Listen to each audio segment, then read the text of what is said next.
여러분은 이 시대의 최고의 단어가 무엇이라고 생각하십니까? 사랑입니까? 공정입니까? 아니면 돈입니까? 아니면 감격입니까? 대부분의 사람들은 한 번도 생각한 적이 없다라고 그렇게 말씀하실 겁니다. 오늘 이 자리에 오신 분 한번 이 시대의 최고의 단어가 무엇인지 한번 고민해 보시기 바랍니다. 이 시대의 최고의 단어가 무엇입니까? 기독교 베스트셀러 작가 가운데 이 필립 얀시라고 하는 사람이 있는데, 이분이 놀라운 하나님의 은혜라고 하는 책을 쓰게 됩니다.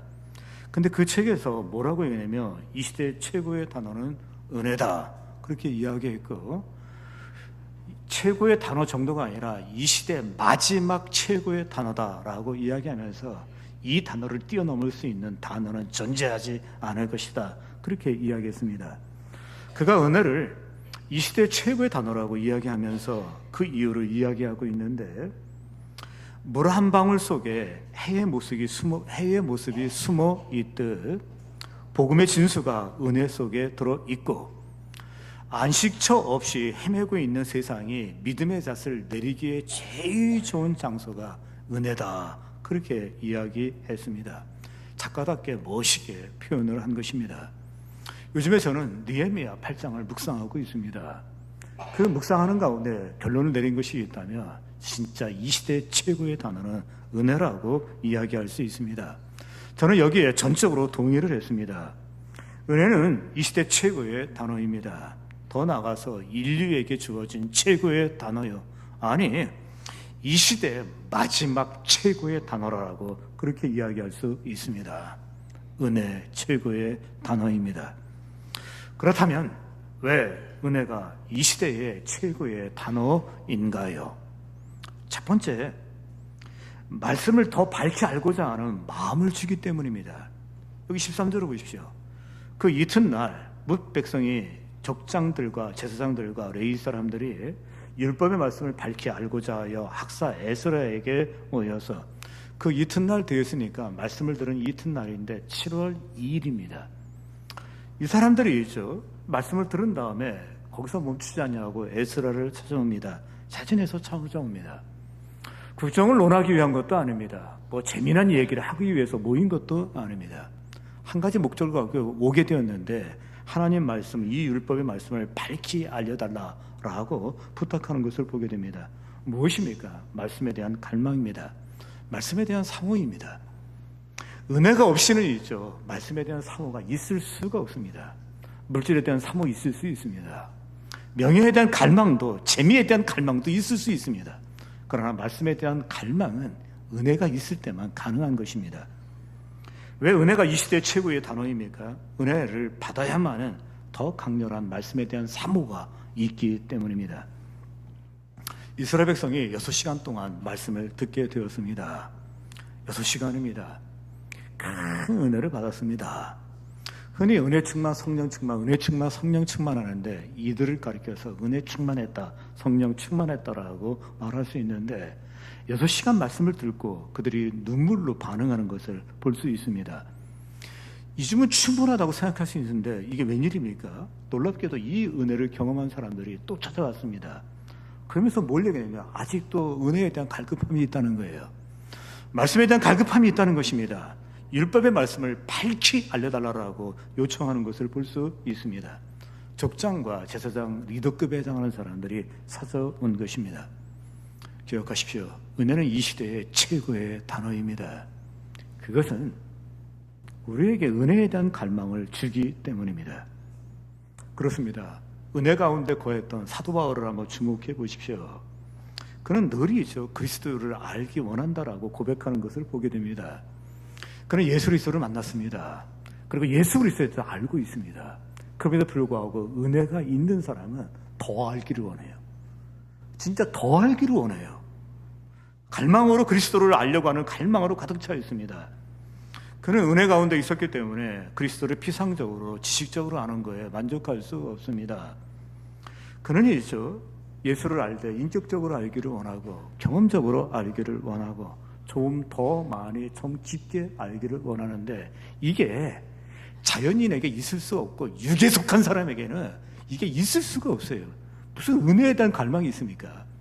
근데 이게 은혜에 속하다 보니까요, 이 사람 속에서 이 은혜에 대한 말씀에 대한 갈망이 나온 것입니다.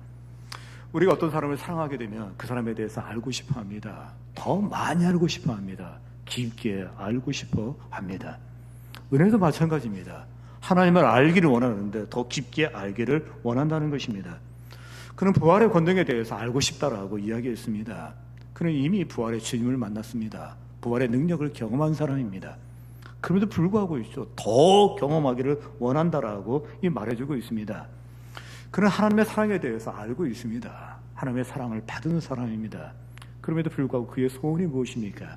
하나님의 사랑의 높이와 그리고 넓이와 그리고 길이와 그리고 또 깊이를 알기를 원한다라고 그렇게 이야기하는데, 이게 그 사람이 은혜 가운데 거한 사람이었고 육에 속한 사람이 아니라 영에 속한 사람이었기 때문에 그런 갈망이 있는 것입니다. 맞습니다. 하나님의 은혜는 성도들로 하여금 더 알고 싶어 하되 말씀을 더 알고 싶어 합니다. 그래야 이들은 이렇게 찬송합니다. 예수 더 알기 원함은 크고도 넓은 은혜와 대속해 주신 사랑을 간절히 알기 원하네. 성령의 스승 되셔서 진리를 가르치시고 거룩한 뜻을 깨달아 예수를 알게 하소서. 그냥 우리 찬송 부를 때 이분들은 은혜가 충만하신 분들은 뒤에 아멘이 있어요. 근데 그것도 못 참아가지고 어떻게 했습니까? 예수도 알기, 예수를 알게 하소서 아멘 하는데요. 내 평생의 소원, 내 평생의 소원, 대속해 주신 사랑을 간절히 알기 원하네. 뒤에 아멘까지 못 기다려가지고서 진짜 한 절 한 절 끝날 때마다 아멘 아멘 하는데, 그게 왠지 아십니까? 그게 은혜에 속해 있는 사람이라서 그래요. 육에 속해 있지 않고 영에 속해 있는 사람이라고 그렇게 말할 수 있습니다. 60을 넘기신 분 같은데 이분이 담임 목사를 찾아왔어요. 담임 목사 같이 얘기하는 가운데 나이가 들어가면서 꼭 알아야 될 필요성이 있는 그 4가지를 느꼈다 그러면서 그 교회 담임 목사한테 이야기를 하더랍니다. 첫 번째가 뭐였냐면 자기 부인에 대해서 알아야겠다 하는 생각이 들었답니다. 지금까지 살아오면서 그냥 열심히 살다 보니까, 바쁘게 살다 보니까 대화도 한번 제대로 못 해보고 이렇게 지내왔는데 한번 좀 서로를 내가 좀 알아야겠다는 생각이 들었다, 그렇게 얘기를 하는데 이것도 큰 발전이라고 그렇게 이야기할 수 있습니다. 그러고 보니까 우리가 알아야 될 것 중에 하나가 남편은 아내를 알고 아내는 남편을 알아야 되는 거, 이게 꼭 필요하다라고 생각합니다. 저절로 알아주지는 않기 때문입니다. 어느 분이 88 올림픽 그 도로를 타고 냅다 달리다가 택시를 탔는데 앞차하고 정면으로 팍 부딪혔답니다. 얼마나 세게 부딪혔는데 정신을 잃은 다음에 정신을 깨보니까 옆에 뒷자리에 부인하고 함께 있었는데 부인이 안 보여요. 이 부인이 충돌하면서 그냥 앞에 있는 유리창을 깨고 밖으로 튀어나갔는데 20m 앞에 떨어져 있더래요. 굉장히 놀랐습니다. 순간 조금 지난 다음에 정신이 차려졌고, 정신이 차려진 다음에 부인이 저 멀리 있는 모습이 보였기 때문에 이 부인한테 가야 되겠다라고 움직이는데 움직여지지가 않더래요. 왜냐하면 LPG 택시였는데 LPG 통이 뒤에 있어요. 이게 밀고 들어와가지고서 자기 의자로 팍 밀어놨대요. 그래서 어떻게 움직일 수도 없더래요. 어쨌든 간에 기를 쓰고 힘을 쓰고 일어났습니다. 운전기사는 완전히 이제는 정신이 없이 그냥 그대로입니다. 그래서 이분은 부인이 있는 곳에 향해서 이렇게 정시정시 기어갔다고 합니다. 있는 힘을 다해서 기어갔다고 합니다. 5분 이상 시간이 걸렸다고 그렇게 얘기를 합니다. 근데 이분이 20m 밖에 떨어져 있는 부인에게 이렇게 기어가면서 그때 무슨 생각을 하는지 한번 들어보십시오. 저렇게 멀리 떨어진 거 보니 부인이 죽었겠구나. 그렇다면 나는 아이도 있는데 혼자 살 수는 없고 재혼을 하기는 해야 되는데 그 다음에 어떤 사람하고 재혼을 할까? 어떤 여자일까? 그 순간에 진짜 이 생각만 들었대요. 부인을 얻는데 어떤 부인을 얻을까 하면서 척척척척 갔다, 그렇게 얘기를 합니다. 그러면서 이분이 이야기를 하면서 남자들은 다 도둑놈입니다. 그분이 얘기를 한 거예요. 전신만고 끝에 부인 근처에 갔습니다. 그리고 부인을 막 흔들면서 외쳤습니다. 그랬더니 부인이 대답을 하더래요. 천만 다행이다 생각이 됐던 겁니다. 그 순간 재혼을 하지 않아도 된다고 하는 안도감, 동시에 재혼을 할 수 없다는 아쉬움, 이 두 가지가 막 교차했다라면서 이분이 이야기하기를 남자는 도둑놈입니다 그렇게 얘기를 한 거예요. 그러면 목사님, 남자가 도둑인데 그러면 도둑이 주인 될 수 없나요? 바뀌어질 수 없나요? 늑대라고 해야 돼. 늑대가 양이 될 수 없나요? 라고 그렇게 질문하신 분이 있을 겁니다. 있습니다. 아버지 학교가 있습니다. 그 아버지 학교 오면 늑대가 양이 된다고 김재권 장로님이 얘기를 했어요. 제가 얘기한 게 아니라 김재권 장로님이 얘기한 거예요. 그러니까 여러분이 분명히 늑대가 양이 된다라고 그렇게 이야기를 했습니다. 근데 이분이 60이 넘어서 내가 알아야 될 것이 이 배우자에 대해서 알아야 된다 그렇게 얘기를 한 겁니다. 두 번째는 뭘 얘기했냐면 60이 넘어서 깨달은 것이 있다면 베품을 좀 알아야겠다 그렇게 얘기했답니다. 젊은 시절에 자신의 성공과 출세를 위해서 달려왔습니다. 모으기 위해서 애를 썼습니다. 60이 넘어가지고 이제 자기가 이 자리에 와 있는데 자기가 상무가 되고 전무가 되는데 그 이유는 간단해요. 전우의 시체를 넘고 넘어가지고 동기를 넘고 선배를 넘어가지고서 전무가 되고 상무가 되지 그게 됐겠습니까? 그래서 지금부터는 내가 그래도 이제 60이 넘었고 어느 정도 경제적 여유가 있으니까 좀 베풀며 살아야 되겠다 하는 생각을 했답니다. 세 번째가 이 사람이 와서 하는 말이 내가 좀 알아야 되겠다. 60이 되어서 젊어서 생각하지 않은 것인데 그것은 내가 인생에 한번 진지해지기를 소원한다. 그러면서 인생이 진지해지려면 정결을 가져야 된다. 잘 찾아왔어요. 교회에 찾아왔대요. 법당에 찾아갔으면 골치 아팠죠. 근데 뭘 예배당에 찾아왔다는 거예요. 그래서 예배당에 찾아가지고서 제가 신앙생활을 하게 되었다. 그렇게 얘기를 합니다. 오늘 예배하고 있는 성도 여러분, 여러분은 예수 그리스도를 만나는 것은 순간입니다. 어느 날 갑자기 예수 그리스도를 영접하게 되었습니다. 그 후에 신앙의 여정을 걷기 시작했는데 어떤 분은 40년을 걸으시고 어떤 분은 60년을 걸으신 분도 계십니다. 그러면 우리 60년의 신앙의 여정 속에서 우리가 무엇을 해야 됩니까? 하나님을 알아가십시오. 그리고 하나님을 섬기시기 바랍니다. 먼저는 하나님을 아는 것입니다. 영생은 곧 유일하신 참 하나님과 그의 보내신 자 예수 그리스도를 아는 것이니라. 놀랍게도 영생을 뭐로 표현하냐면 하나님을 아는 것과 그 아들을 보냈는데 그 예수를 아는 것이다라고 되어 있습니다. 신앙생활은 무엇입니까? 그분을 알아가는 것입니다. 이때 알아가시되 그분에 대해서 알지 마시고 그분을 아시기 바랍니다. 저는 윤석열 대통령 만난 적도 없고 커피 한 잔 마신 적도 없고 옆에 지나간 적도 없습니다. 저 윤석열 대통령 많이 알아요. 부인이 누군지 그리고 키가 얼마인지 다 알아요. 근데 이게 뭡니까? 대사하는 거예요. 그 사람을 아는 게 아니에요. 근데 하나님을 아는 거하고 하나님의 대사하는 거하고 엄청난 차이가 납니다. 결정적 차이는 있죠. 삶에서 나타난다라고 이야기할 수 있는데 하나님을 아는 자는 하나님을 꿈꾸게 됩니다. 그리고 그분으로 만족합니다. 또 그분과 함께 동행합니다. 그러다 보니까 신앙의 성장이 있어요. 하나님에 대해서 아는 사람은 머리가 굉장히 높아 좋아지는데 신앙 좋아지는 거 아니에요. 하나님 잘 몰라요. 열매가 있습니다. 동행이 있고 열매가 있는데 우리의 신앙의 열매는 내가 맺는 게 아니에요. 가지가 나무에 붙어 있으면 열매를 맺는 거고 가지가 나무에서 떨어지면 열매를 맺을 수가 없어요. 우리의 신앙이 그렇습니다. 그분께 붙어 있고 그분을 알아가고 그분과 교제하는 열매는 저절로 나오는 것입니다. 힘써 여호와를 알라 여호와를 알라고 계속 호세 선지자가 외치고 있습니다. 베드로의 음성을 들어보십시오. 하나님의 은혜와 저를 아는 지식에서 자라가라 라고 되어 있습니다. 우리 하나님은 우리들로 하여금 하나님을 알 수 있도록 두 개의 계시를 주셨는데 하나는 일반 계시라고 그래요. 자연을 얘기합니다. 또 하나의 계시가 있는데 그건 성경을 얘기하는데 특별 계시라고 이야기합니다. 이 두 가지 다 하나님을 알아가는데 도움이 됩니다. 우리는 일발 계시를 통해서 하나님의 위대함을 볼 수 있어요. 와, 멋지다라는 생각을 합니다. 근데 그거 가지고서 있죠, 하나님이 어떤 분인지, 무슨 일을 하셨는지, 나하고 무슨 계획이 있는지, 그건 자연 가지고 얻을 수가 없어요. 그래서 하나님께서 있죠, 이 특별 계시를 주신 거예요. 그래서 우리는 일반 계시와 특별 계시를 통해서 하나님을 알아가게 되어 있습니다. 그런데 여러분, 여기서 멈추지 마십시오. 하나님을 알아가시되 개인적으로 아실 수 있길 주의 이름으로 기원합니다.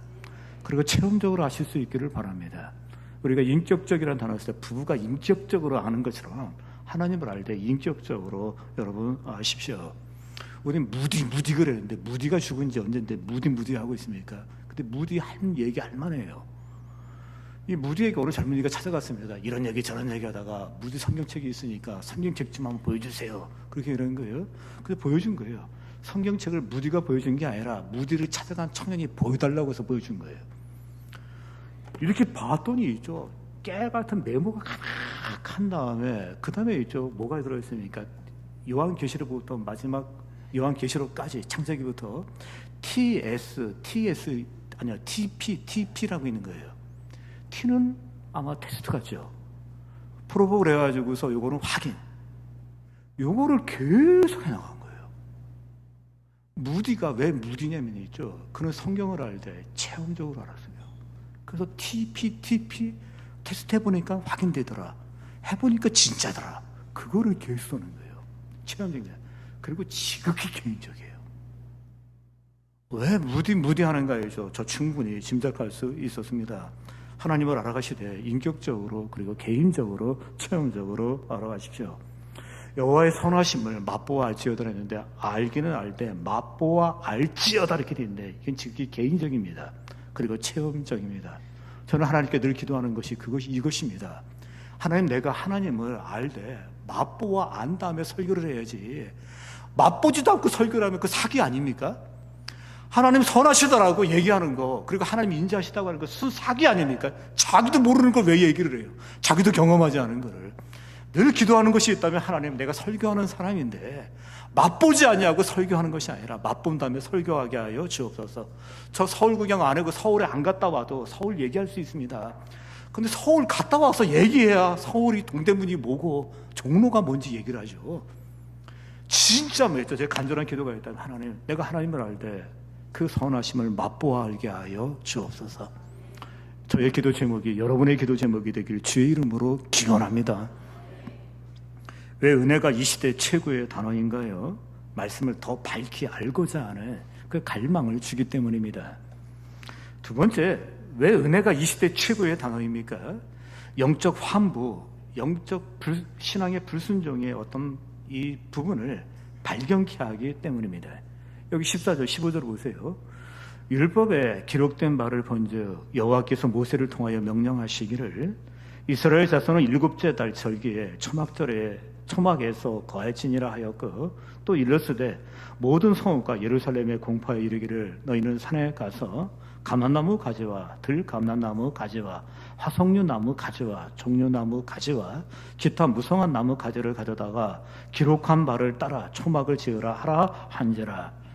여러분, 율법서에 초막절이 있어요. 출애굽기에도 있고 레위기에도 있고 민수기에도 있고 신명기에도 있어요. 분명히 있습니다. 놀라운 건 있죠. 성경에 뭐라고 되냐면, 눈의 아들 여호수아 이후에 지금까지 이 절기를 한 번도 안 지켰다, 그렇게 얘기해 있어요. 그럼 성경에 있는데 이게 왜 안 지킵니까? 그게 안 보여요. 여러분, 하나님의 은혜가 없으면 있죠, 우리의 불순종 자리가 보이지가 않아요. 하나님의 은혜가 없으면 굉장히 뻔뻔해집니다. 하나님 앞에 뻔뻔해지고 사람들 앞에 되게 뻔뻔한데, 왜 뻔뻔하냐면 뻔뻔하면 안 보여요. 근데 은혜가 있게 되면 있죠, 갑자기 눈이 밝아지면서 이게 보이기 시작하는데, 지금까지 안 지킨 거에 놀란 거예요. 여호수아 이후에 있죠, 사사기가 있었습니다. 사사시대가 있었습니다. 그 왕정이 있었어요. 다윗도 있었고 괜찮은 왕도 얼마나 많은지 모릅니다. 근데 이게 안 지켜졌어요. 언제까지 안 지켰냐, 망했다가 돌아올 때까지 안 지켰습니다. 그래서 포로 이후에 이게 보이면서 지켰게 되었다라고 말합니다. 이게 은혜 이후의 반응이에요. 오직 은혜가 이 시대 최고의 언어인 이유는 무엇입니까? 우리의 영적 고질적인 문제를 볼 수 있게 해주기 때문입니다.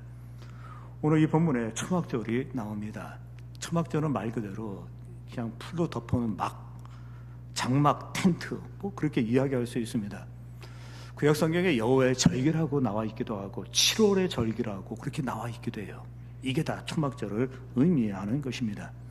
이 절기는 있죠. 열매 맺은 나무의 수확을 얻은 후에 하나님께 감사의 절기라고 얘기할 수 있는데 이걸 초목절이라고 얘기합니다.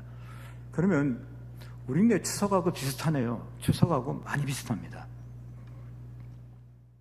그런데 이 초막절은 단순히 있죠. 추수만 있는 건 아닙니다. 하나님과의 언약 관계 속에서 지켜지는 절기라고 이야기할 수 있는데 일단 곡물이 굉장히 많아요. 그리고 과일이 굉장히 많습니다. 근데 이거 내 실력이 아니라 하나님의 실력이라는 거 혹시 여러분 집이 커지셨습니까? 통장에 돈이 많이 있으십니까? 그거 내 실력 아니에요. 그 하나님 실력이에요. 그래서요, 그거를 느끼고 또 하나는 광야 40년을 지내오게 되는데 그 40년에 하나님의 보호가 있었던 거예요. 그거를 기억해 하기 위해서 이 초막절을 지킨다라고 그렇게 말할 수 있습니다. 인간은 잘 잃어버리는 존재입니다. 잊지 않기 위해서 뭔가 상징물을 사용하기도 합니다. 성경에도 이거를 사용하는 것을 볼 수 있습니다. 다양한 기억의 상징물이 있는데 그 중에 하나가 뭐겠습니까? 무교병입니다. 무교병은 있죠. 우리나라 에이스 비스켓하고 비슷하지만 전혀 다릅니다. 에이스 비스켓 맛있습니다. 밀가루, 베이킹 파우더, 소금 들어가는데 그 말고 또 뭐 들어가죠? 우유 들어가나요? 하여튼 맛있어요. 그래서 에이스 비스켓 먹다가 있죠. 한 봉지 다 먹은 사람 여기 많을 거예요. 그런데 이 무교병은 있죠. 이 씹으면 씹히지가 않을 정도로 맛이 없어요. 우리가 참외 먹다가 맛없으면 애태태 하시는 분 계시죠? 똑같아요. 이거는 전혀 맛이 없어요. 근데 초막절도 있죠. 집에 좋은 에어컨 놔두고 밖에 나가서 왜 이 고생하냐는 거예요. 이게 다 지역의 상징물이라고 그렇게 이야기할 수 있습니다. 이상한 진리가 하나 있습니다. 나쁜 것을 경험하면 진짜 좋은 것을 안다. 나쁜 것을 경험하면 진짜 좋은 것을 안다 이렇게 되는데 진짜 있죠. 건강을 잃어버리게 되면 건강이 얼마나 귀했던가. 그래 직장을 잃어버리면 있죠. 괜히 나가기 싫다는 말로 그런 거 안 나와요. 왜냐면 잃어버리고 나면 있죠. 이게 너무 귀한 거예요. 진짜 하루가 얼마나 귀하다는 거 그거 알게 되는데 아쉽게도 나쁜 것을 경험하면 진짜 좋은 것을 안다 이렇게 되는데 이 무교병 먹으면서 있죠. 최악을 생각하는 가운데 오늘을 감사하는 거예요. 초막절에 있으면서 있죠. 최악을 기억하면서 오늘을 감사하는 것을 볼 수 있습니다. 초막절에서 제일 중요한 것은 당연히 초막을 짓는 것입니다. 4, 5인 정도로 들어갈 수 있는 공간을 만든다고 합니다. 성경은 초막절의 재료에 대해서 명확하게 언급하고 있는 것을 보는데 감람나무 이파리, 줄기, 가지, 들감람나무 가지, 정려나무 가지 이렇게 되어 있는데 기타 무성한 모든 나무 가지 이렇게 되어 있어요. 소나무도 되고 참나무도 되고 뽕나무도 되고 다 돼요. 이파리만 있으면 다 되는 겁니다. 미슈나에 보면은 그들의 경전이 있는데 거기에 까다로운 규정이 있는데 초막을 짓 때 실내에는 짓지 마라. 뭐 체육관 같은 데 질 수 있잖아요. 그 짓지 마라. 나무 밑에도 짓지 마라. 바닥에 까는 거에 대한 규정이 명확하지 없습니다. 옆에도 규정이 명확하지 않아요. 대신 위에 있는 초막을 지을 때 이 지붕을 할 때 거기는 명확한데 틈이 춤춤 벌어지게 해가지고 낮에 들어갔을 때는 등잔이 필요 없을 정도로 빛이 들어오게 하고 밤에는 누우면 별이 보일 정도의 지붕을 하라 이렇게 되어 있어요. 그래서 이걸 하게 됩니다. 요즘에는 이 가족, 아버지, 아들, 딸 그러면서 이제 초막을 짓는데 야 초막 짓자. 그래서 산에 가서 나무를 지금도 꺾어 온지 모르겠어요. 전에는 꺾어 오는 거예요. 그러면 애들이 얼마나 좋아합니까? 우르르 가가지고 나무 꺾어 와가지고 이걸 만드는 것입니다. 요즘에 사람이 바빠가지고 요 모형 조립식 초막이 있대요. 이케아에서 만들었는지 모르겠는데 하여튼 그걸 판다고 그러는데 인기는 없다 그렇게 얘기를 했습니다. 근데 여러분, 이 유대인들이 이 초막절을 지키는데 지금도 잘 지킵니다. 그 대사관에 혹시 가게 되면 초막절에 가면 안 돼요. 이 사람들 일주일 동안 노는데 어느 날은 오전만 업무를 보고 어느 날은 아예 안 보고 막 그렇게 돼 있어요. 그래서 보고 가야 돼요, 거기는. 근데 여러분, 이 6월절하고 이 6월 유대인이 시키는 이 매추절 있지 않습니까? 초막절 있지 않습니까? 흥미로운 부분이 있어요. 놀랍게도 이 초막절이 성전하고 가정하고 깊은 관계가 있습니다. 먼저 가족이 협조하는 거예요. 함께 하는 거예요. 그래서 이 초막을 만듭니다. 추석 때 저희 집에서 송편을 만들었습니다. 저희 어머니, 누님, 저까지 들어가서 송편을 만들었는데, 그때 송편을 만들 때 제가 만들면 꼭 콩 하나가 튀어나와가지고서 생긴 것도 좀 이상하고, 그래서 뭐냐면 창피해가지고 미안해가지고 책임감은 있어가지고 저거 익으면 내가 먹겠다고 해가지고 그렇게 했던 기억이 나요. 그때 가족이 함께 추석 준비했던 그 기억이 나는데 이들이 초막이 그래요. 또 하나 있습니다. 굉장히 특징이 있는데 가정적이면서 해당 중심이라는 거. 마지막 날 성회로 모인다 이렇게 돼 있어요. 그래서 다 모여요. 그래서 함께 예배를 드리고서 성경을 읽기도 하는데 옛날에는 전도서를 읽었다고 하는데 이 사람들도 막 변해요. 그래가지고 지금은 뭘 읽는지 모르겠어요. 하여튼 옛날에는 전도서를 읽었다. 그렇게 얘기했습니다. 어린이들이 과자도 주고 또 춤도 추고 노래도 한다. 이렇게 되어 있습니다. 다음 주일은 추석을 앞두고 온 가족이 함께 예배드리는 주일입니다. 다음 주는 연휴가 시작됩니다. 제가 달력을 세보니까 5일 연휴돼요. 그 기간에 예배를 드리게 됩니다. 그러다 보니까 주일 증식이 없습니다. 저희 하림교회는 52주 가운데 50주를 밥을 먹고 2주만 밥을 안 먹는데 그게 설하고 끼었을 때 그리고 또 추석하고 끼었을 때는 안 먹어요. 우리 하림교회는 더워도 먹고 추워도 먹고 먹는데 아주 열심입니다. 근데 요 2주를 빼요. 그 다음에 이날은 유치부, 유년부, 청년부까지 다 이 본당에서 예배를 드리게 됩니다. 아마 그날 오시게 되었을 때 우리 환영위원들이 상당히 많아요. 기관 대표, 우리 장로님들 해가지고 섞여가지고서 아마 열렬히 환영하는데 애들이 굉장히 뿌듯하게 오리라고 생각됩니다. 온 가족이 함께 예배 드리면서 이런 걱정하실 수 있습니다. 아이들이 어른 예배에 흡수될 수 있는가? 먼저 음악을 생각해 보십시오. 요즘에 어린이들 음악하고 대학생 음악이 거의 비슷해요. BTS 음악을 들어요. 블랙핑크 음악을 듣습니다. 그러면 설교가 이해가 됩니까? 라고 이렇게 반문하는 분이 있습니다. 논리적으로 체계적으로 이해는 못하지만 설교의 중심은 알아먹습니다. 의외로 알아먹어요. 이해가 안 되는 것 같은데 알아먹는 이게 여러분 모든 성경은 하나님의 감동으로 된 것으로 교훈과 책망과 바르게 함과 의로 교육하게 힘이 따로 있고요. 복음은 모든 사람에게 이 모든 사람은 어른이 다 들어가요. 구원을 주신 하나님의 능력이라는데 이게 맞습니다. 더 중요한 것이 있다면 예배는 느끼는 거예요. 예배는 애들이 이 예배를 느낄 수 있는 시간이 돼요. 또 한 가지 이렇게 반문하는 분이 있습니다. 애들이 있으면 시끄럽습니다 하신 분이 있습니다. 2번인데요. 근데 여러분 놀라지 마십시오. 우리 봄에 온 가족이 함께 예배 드리게 할 때 저 애들 있는지도 몰랐습니다. 애들이 곱슬을 먹었는지 가만히 있어가지고 저 굉장히 놀랐어요. 또 하나 떠들면 어떻습니까? 그 교회 원래 그런 곳입니다. 산에 갔을 때 산새 소리가 새소리가 없다면 그건 산이 아닙니다. 산에 갔는데 바람 소리가 없다면 그게 산입니까? 이 예배당에 애들 소리가 있어야 되는 겁니다. 복음은 모든 자에게 구원을 주시는 하나님의 능력이 되는데 어느 날 저녁이었는데 어머니가 아이한테 이렇게 얘기를 해요. 오늘 저녁 식사할 때 중요한 손님이 오니까 너는 밥을 먹고 네 방에 들어가서 문도 열고 나오지 말아라. 그렇게 얘기를 해요. 저녁에 보니까 한 아가씨가 옵니다. 그리고 식사를 했습니다. 어머니가 너는 네 방에 들어가 있으라 그래서 집 방으로 들어갑니다. 근데 이 아이 입장에서는 무슨 중요한 얘기를 하길래 밖에 나오지도 말고 네 방에 있으라고 했을까? 너무 궁금해가지고 문을 조금 열어놔요. 그리고 귀를 대고 듣습니다.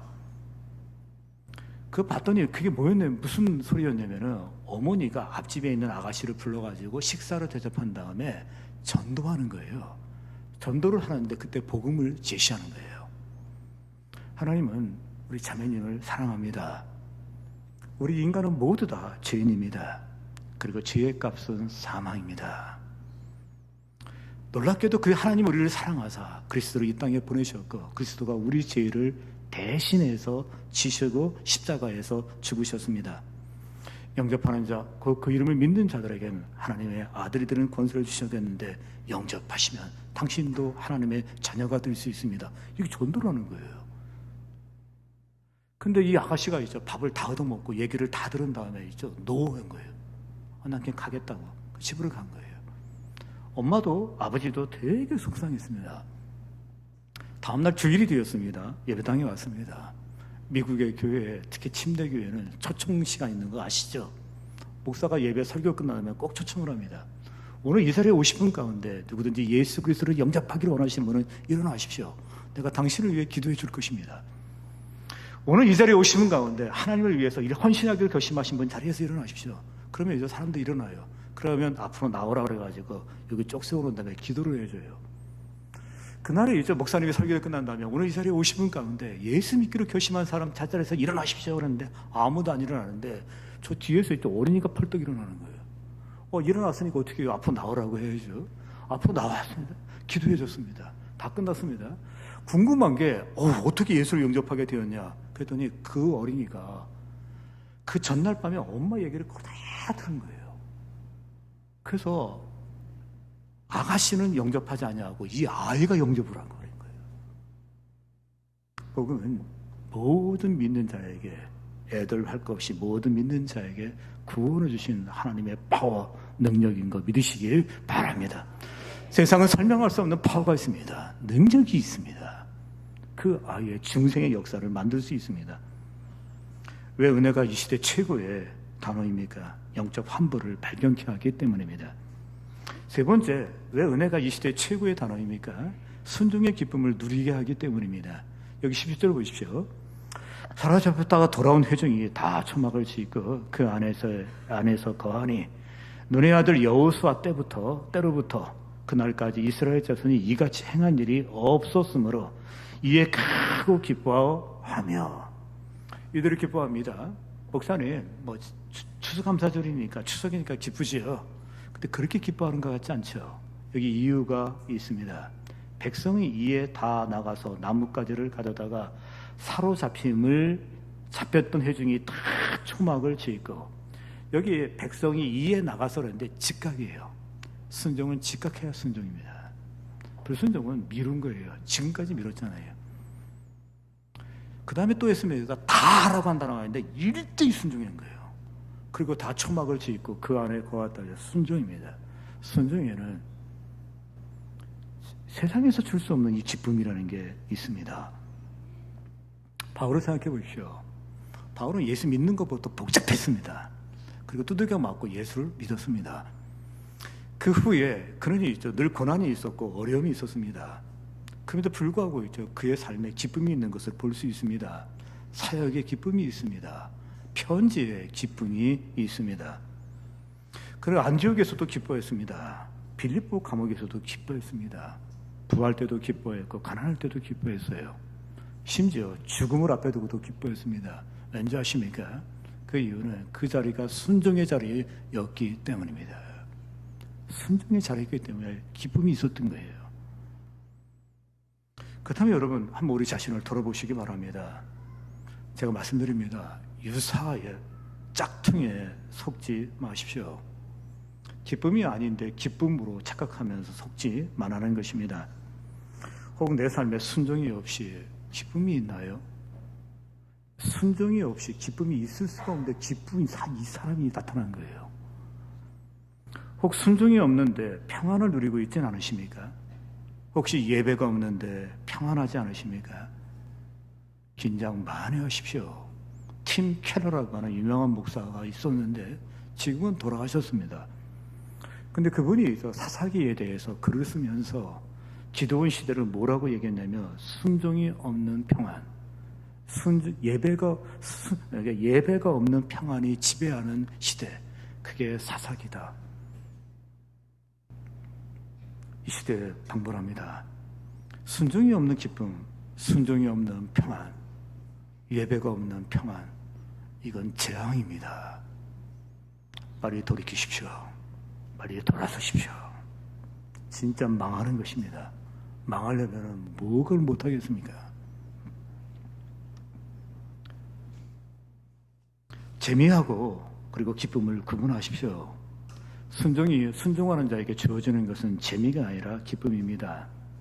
사람들은 재미를 찾습니다. 인생이 고달프기 때문입니다. 사람은 재미에 몸을 던지고 있습니다. 그만큼 스트레스가 많기 때문입니다. 근데 여러분, 재미를 탐닉하게 되면 안 됩니다. 육신의 병뿐만 아니라 마음의 병까지 들기 때문입니다. 우리가 진짜 눈을 떠야 할 것이 있습니다. 그것은 재미가 아니라 기쁨에 눈을 뜨시기 바랍니다. 재미는 있는데 기쁨이 없는 게 있습니다. 그게 뭐겠습니까? 마약입니다. 여기는 기쁨이 여기 재미는 있어요. 근데 기쁨이 없어요. 게임이 있습니다. 술이 있습니다. 그리고 성적인 유혹이 있습니다. 다 재미가 있어요. 근데 기쁨이 없어요. 기쁨이 없으면 공허합니다. 그리고 기쁨이 없으면 허무합니다. 이 모든 거 있죠. 그렇게 탐닉했음에도 불구하고 남은 건 무엇입니까? 병든 몸, 깨진 꿈, 상한 만복, 아무것도 남은 게 없어요. 혹시 이런 재미에 빠져 있다면 빨리 빠져나오시기를 바랍니다. 그 상태에 계속 있지 마십시오. 순종이 없는 평안, 짝퉁입니다. 예배가 없는 평안, 그게 바로 사사기입니다. 어둠의 시기입니다. 우리에게 필요한 것은 재미가 아니라 기쁨입니다. 그렇다면 여러분, 우리 인생 살면서 재미를 추구하지 말고 기쁨을 추구하십시오. 삶에서 지식이 주는 재미도 있습니다. 맛있는 음식이 주는 재미도 있습니다. 나는 별론데 어떤 분은 돌을 모으는데 재미있다 하신 분도 계시고, 분재하시면서 재미있다 하신 분도 있는데 그 재미 분명히 있습니다. 재미는 재산이나 명예를 쌓으면서 재미있다 하신 분도 있고, 자녀의 성장 과정을 보면서 좋아하시는 분도 계십니다. 바라기는 이 모든 재미를 뛰어넘어 우리가 그리스도인으로서, 하나님의 백성으로서, 그리고 영에 속한 사람으로서 순종의 기쁨을 맛볼 수 있는 우리 하나님께 모든 성도님 되시길 주의 이름으로 기원합니다. 기도하겠습니다.